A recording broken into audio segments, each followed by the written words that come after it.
My name is Jayson. I'm from Philippines, and I'm living and working in Ireland for 11 years. I'm undocumented. Back in 2004, I look at my children and ask myself, can I give them a good life or will be the same as me? Working hard but getting nowhere. As a father, you don't want to see that. You want to give your children a good future, so I left the Philippines and came here.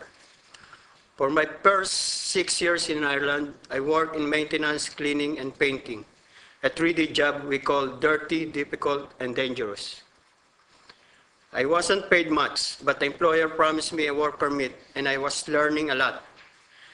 I stayed. It wasn't until I came to Migrant Rights Center, Ireland, for advice that I discovered there had never been any chance of getting me a work permit. I am now working as a carer, looking after an elderly person. I've been working as a carer for over 4 years.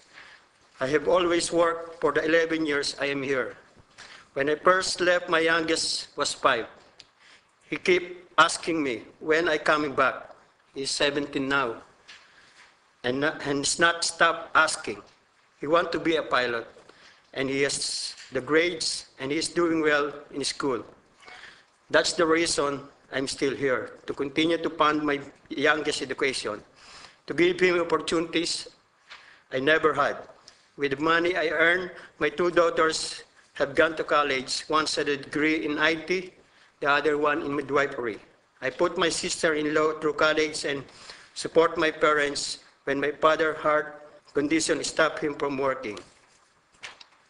This month last year, my father passed away suddenly during a routine operation.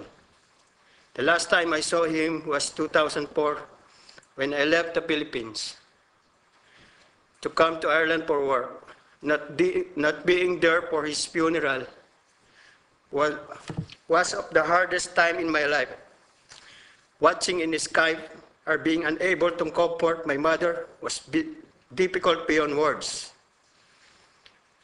My family is in the Philippines. I'm a foreigner now there. That will break my heart. This is where I live, work. This is where I live and work.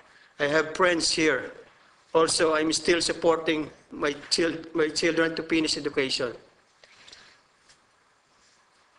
I am the same situation as the thousands of undocumented Irish in the United States. My story is their story.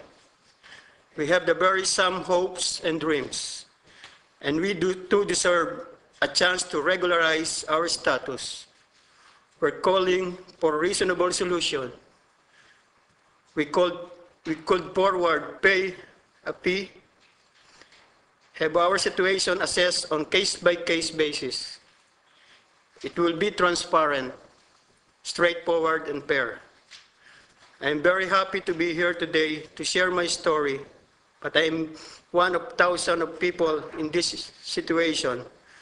We are asking for a chance to be recognized and contribute more formally to Irish society. We are not recent arrival to Ireland. We are here long term. We put down roots and are making valuable contribution. We have been calling for regularization for over 7 years. We believe it's time for change. We would love to see the same political leadership as President Barack Obama has shown in the United States. I know that a member of this committee values fairness, equality, and justice, and I hope that you will support our recommendation for introduction of regularization here in Ireland in the lifetime of this government. Thank you, Mr. Montenegro. Thank you for that. First question is maybe I just want to address this specifically to Jayson in relation to your own personal experience and your family's experience. And I was very moved by your lines when you said, when I first left, my youngest was 5. He kept asking when I was coming back. He's 17 now, and he has not stopped asking. Now, we're in the middle of a debate in this House about the Family Relationships Bill, and I just wonder what that must have a huge negative impact on you and your children and your family and extended family. Mr. Montenegro, yeah? Yeah, it's a big, it's big impact to me, also to my children. 'Cause I miss them when they're growing up. And also the time that they are sick, they calling me and, I cannot do anything. And also my son, it's always on Christmases, they always asking me, Dad, this is another Christmas again. Can you come home? Do I know you, Dad? That's the difficult question for me. Do I know you, Dad? It's like my life is stuck on that question because I don't know what can I answer it. But I always answer it, it's for your future. And also for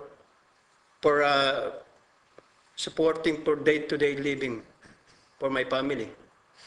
And that time also, when my father passed away this month last year, that's the hardest things of my life that I cannot forget.